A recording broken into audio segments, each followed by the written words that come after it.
Hi, I am Susan Bagans. I am an encourager, a scribe, and the silly mother of three hobbits, a dog, and a bird. And this is I Don't Know Diddly Squat about parenting. Man, my kids are still not full grown, and so maybe that's partly why I know diddly squat.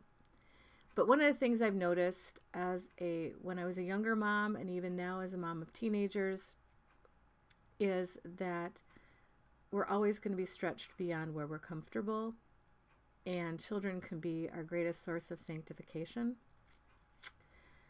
I have used bottles. I have used disposable diapers. I never did use cloth. I've breastfed. I have made my own baby food as well as bought canned food. I have done things well, and I've done things not so well as I've learned. One of the best pieces of advice I was given when I first had a child was that it's okay that you don't know everything, because God was the one who decided that you were to be the parent of this child. All right, God, and I guess you're going to have to help me a lot. I had a child who was very, very challenging, and some difficult circumstances to go along with it. I won't go into those. Not worth it. Let's just say when I got a dog, I wanted to make sure the dog was potty trained, and a friend of mine was like, "Oh, it's no big deal to potty train a dog." And I'm like, yeah, well, considering that not one of my kids were out of diapers before age 4, I don't think that's my strong suit. When you have strong-willed children, sometimes there are some battles that are worth fighting, and there are some that are not. And diapers was just not going to be one of those battles I was going to win early on. I was reassured. I was in Mother of Preschoolers, and I had a great mentor mom who reassured me. She said, "Trust me, your son will not walk down the aisle at his wedding wearing a diaper." Okay, that puts it in perspective. Thank you. He's nowhere near walking down the aisle at this point, but he is diaper free. And when they got to be 7, I had to tell them, because they kept wanting me to wipe their butts. Sorry to be so graphic, but hey, we're being real here, right? Being a mom involves the yuck stuff. And every time, and I'm like, seriously, you can do this. You're old enough. So I said to them, I say, when you're 7, that's it. I will not wipe a butt after you're 7. When you turn 7, you are responsible for wiping your own butt. And they did. All of them. Because they all kept wanting mom to do it. Those lovely wet wipe thingies, diaper wipe thingies that were disposable were wonderful for a long time too, to make sure that things got clean. So, do I know everything about being a parent? No. And I have learned over the years that we need to extend each other grace as parents, as mothers especially. I have walked into grocery stores or stores, toys, whatever store, and seen mothers carrying out screaming kids. And my heart goes out to them, because I think, been there, done that. There used to be a store in our town, Jeffrey, which was a Toys R Us store, but it was called Jeffrey. And they had, I think once a week or several times a month, they would have a couple hours in an afternoon where they had a section of the store where they would have Thomas the Tank Engine, wooden tracks and trains. I mean, just bucket loads of them on the floor. And you could come and you could design train tracks, and you could play with your kids, and you could do all that stuff. And I had a child who was obsessed with trains. He's outgrown that obsession now. But he was obsessed with trains. And I remember there were times when it was like, you know what, we got to go home. We can't stay here all day. And, so-and-so, your brother needs to get fed, or, this needs to get done. And first of all, I never knew I could have so much fun playing with trains. I had never done that in my life. So that was a fun surprise. But I do remember hauling my son out, holding him against my side, kicking and screaming all the way out to the car. And the employees at that store were pretty used to this. It was a very common occurrence, that because children love to be there because they could play. And, I don't want to grow up. I just want to be a Toys R Us kid. Yeah, well, they do grow up, though. And it's kind of funny because they may grow past some things, but you may not. So my toy-obsessed son, we used to sometimes camp out at the railroad tracks. And there's a place where the trains get switched in a nearby town. And we would just sit there for an hour or two in the car with the windows rolled slightly down, even in winter, because you had to hear the trains. And we'd watch them move the trains around and hook trains up. And at one point, this was after 9/11, security at railroads got a little more intense. So we were okay for a while, but at one point a guy came over and he said, hey, why are you here? And I said, my son's just obsessed with trains. And then my son said, hey, did you mean to leave the lights on your engine? And the guy looked over, he goes, oh man. And he went over because he left his lights on his engine. And eventually we outgrew that, where we didn't have to sit there for an hour and just watch the trains come and go through and whatever. And anytime we came to a train track and a train was going through, we would have to roll down the window and we would count. Sometimes we counted the trains. Sometimes we would label the trains. That's a grain truck. That's a coal truck. That's, whatever it was. The kids knew kind of what the trains were. The other kids kind of just accepted this obsession. And now it's funny because I get stuck at a train track and I don't get angry and I don't get frantic because, how dare it be in my way.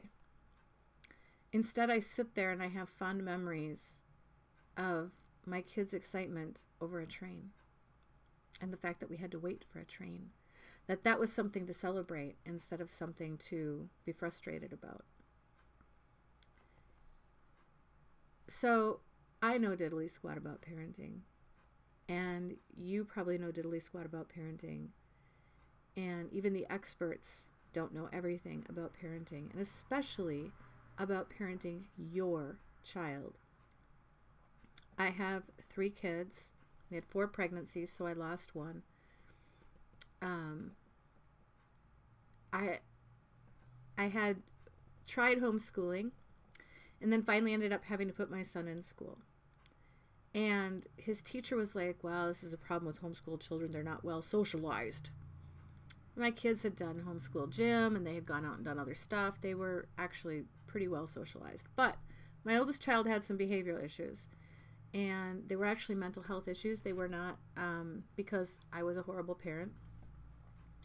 And it was funny because he was in the principal's office all the time, and we had a great school and an amazing principal who really worked with me and with him. And now he is a far more responsible young man. He can act appropriately in social environments and in school most of the time. Very proud of all that he has learned and done, and excited to see what God is going to do in and through him in the future. But my second child came along into this classroom with this teacher, and she was shocked because my first son would complain and moan, and if she wasn't giving him attention, he would demand it. My middle child was very quiet, and he wouldn't say anything. And she's like, will he even ask for help? It's hard to believe he came from the same parents. They're different kids. They require different techniques, different parenting styles to work with them. There's some things that, obviously you do the same with all of them because you have rules in the way you run your home. And then my third child came, and she got into kindergarten. I didn't even try homeschooling her. No, preschool. And she was in a class with boys. Now, she had 2 older brothers, and she was in a class with 3 boys, rambunctious, energetic little boys. And it was my daughter who ended up having to sit out in the hallway because she misbehaved and didn't think that she had to obey the rules and take a nap. Every kid is so different. I only have 3. I can't imagine those who have more than that. And I just find that there's something delightful about each of my children, and there's something annoying about each of my children. But as they're growing up, I'm enjoying them more and more. I don't miss diapers. My husband used to say, "Oh, you're going to miss these days. You're going to miss these days." I mean, I remember counting down the hours to bedtime. I remember when I was nursing my middle son and realizing I was spending 8 hours a day feeding him. And I'm a pretty active person. I remember having an autoimmune disease and collapsing on the floor because I had no energy, and them just monkey piling on me. I know some people consider it a dog pile. In our part of the country, it's a monkey pile. And they don't do that kind of thing anymore. If I lay on the floor, they're just going to laugh at me and go, what are you doing there? They're just, it's amazing the changes that go on and the challenges that you face that you don't see coming. And nobody's going to have the perfect answer for you. It's not always going to be in a book. It's not always going to be on a website. And sometimes it's a matter of just praying and asking God, what do I do now? Because I seriously know diddly squat about this kid. And I'm his or her mother. I should know more than anybody. And when we've had challenges, you know, my pastor was one, he's like, you know, you're the one who has to advocate for him. You're the one who has to fight for your child. Nobody else is going to do it. I think Stormy O'Mardian in her book, Praying for Your Child or something like that, I can't remember, Power of a Praying Mother, I think that's it.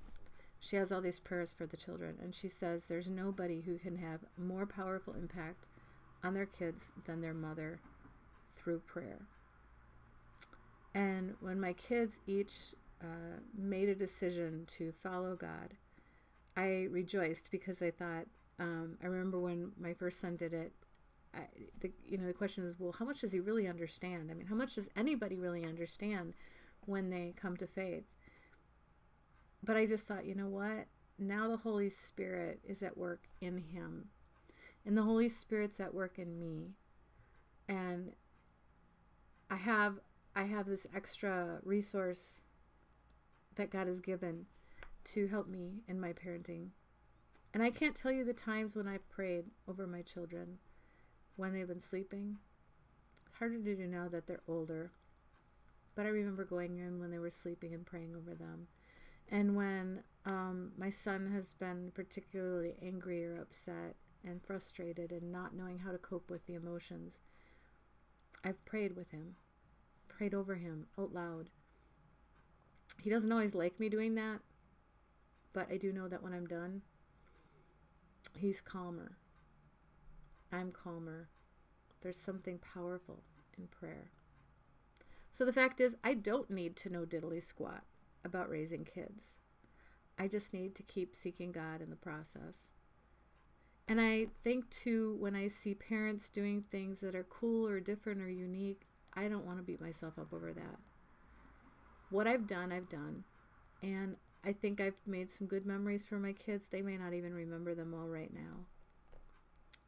But we've had some good times. And I've tried my best through the years to make our home a happy and safe place for them. And they love me. I know they love me. And sometimes they can't say that because they're at an age right now where that's not cool. but I know. And on my Facebook page, I often have silly conversations with hobbits. And I call my kids the oldest hobbit, middle hobbit, and youngest hobbit. And that's just how I refer to them. They know that I do that.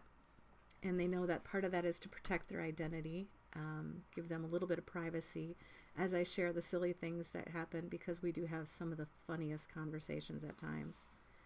And it's just a way to document it, and kind of cherish those moments where there's just laughter. Because as a mom, you know, there are many times when you cry. And there's many times when I have shut myself in the bathroom.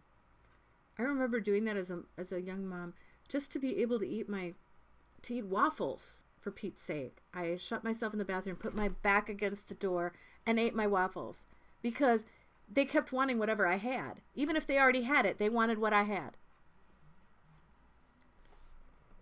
Nothing's ever totally yours, and privacy is very, very scarce when children are very young. And then all of a sudden, they develop modesty, which is a good thing. And they develop more independence, which is a good thing. And they start to interact more with the outside world, which is a scary thing given our current social media culture. And I just hope and pray that God will protect them. And I hope and pray that the lessons that they've learned from me were good. And that the mistakes that I've made, they've also learned from. They know that mom is not perfect, because I say it. And when I mess up, I admit it. I have sometimes lost it with my kids, and then I go back and I say, you know, I am really sorry. That was totally uncalled for. Now, the feedback that I had to give you was true. The manner in which I delivered it was not right, and I'm sorry. Will you forgive me? I have also just had to admit that I'm human, I'm goofy. Sometimes things come out of my mouth that come out wrong, and we can laugh about that. And I'm an author, so my kids think I live in a very strange world, and I do. My head is a scary place. And I have a feeling that some of my kids might have inherited some of that imagination. I hope so. I hope they've inherited some of that creativity, and that they'll explore that, and that God will use that for His glory. I can't force them to be anything other than who God designed them to be. And that really is an area where I have to let go. And now that they're more independent, I've had to learn too to say, all right, I just need to know where you are and who you're with, and when are you going to be home? And trust that God's going to be with them, and that they've learned enough to keep safe. And so far, it's been good. Not that I haven't had anxious moments, but I trust God with my kids. And I trust my kids. And I also know that sometimes consequences will come, and they are going to make mistakes, and they're going to have to face the reality of those in a real world. Anyway, I just wanted to encourage you as mothers and fathers, parents, that you're doing okay. Chances are, if you're watching this, it's because you are doing okay. It's the people that maybe are not doing okay that are messing up big time. I had a police officer come and talk to our Mother of Preschoolers group one day, and I had said something to him. I can't remember what it was about, and about abuse or something like that. And he said, you know what? A group like this, we don't see that issue, because they're in a support network, and women who support each other and are encouraging each other as mothers are less likely to be involved in situations of abuse with their children. And that was so reassuring to me, to think that even the police could recognize that when you are in a group of women who support each other and encourage each other like Mother of Preschoolers does. And there are other groups out there like that you are going to be healthier and you are going to be happier and your kids are going to be safer. So if you're watching this, because I know diddly squat about parenting, chances are it's because you also admit that you don't know everything and you wonder if you're doing it okay. And I'm sorry I'm not giving you any parenting advice, because ultimately you are going to be the expert on your kid, not me. And while I have a degree in counseling psychology, my specialty was not in children. Child development I studied, but I did not excel in that. I did not go into further training in that field. And I never wanted to work with children specifically, because that would have meant I had to work with their parents. And I think I would have been too hurt watching what some parents do to their kids. Not that I'm perfect, but at least I've been willing to admit it. And hopefully my kids will grow up knowing that they can feel free to admit their mistakes and own up to their sin when they sin against their own children or others. And that perfection is not possible in parenting. So that's it for now. That's my diddly squat for today. That I know diddly squat about parenting. I have kept my kids alive, so I chalk that up as a success. My kids generally act fairly good in public. Given the struggles that we've had, that's a huge success. And they generally seem happy. And I am grateful for that. And I just pray that God will give me wisdom and guidance for the rest of the journey, because it doesn't end ever.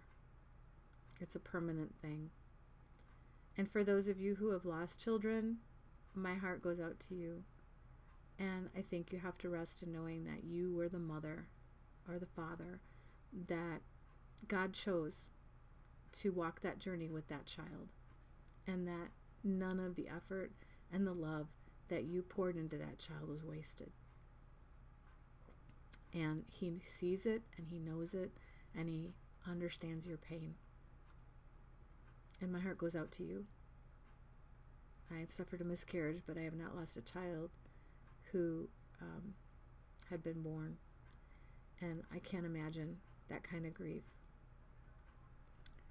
So for those of you who have suffered that loss, I'm sorry. And I pray that you would find comfort in knowing that you were a good parent. So, on that note, I just want to encourage you to stay the course. Keep seeking God. Keep seeking community to help you, whether it's your church, if you're a young mother, your children are very young, Mother of Preschoolers group, strongly recommend them as a place to go and get support and encouragement. Take time for yourself, away from your kids, if you can. And you will, someday, you will get sleep if your kids are young. And so hold on, it will get better. Each stage has its own challenges, but it does get better. So, signing out from Middle Earth Hobbiton, our hobbit hole here. I just wish you well, and thank you for stopping by my channel. And please leave a comment below. I do check those when I can, and be encouraged, and know that God loves you and he sees you, and he's going to help you on your journey.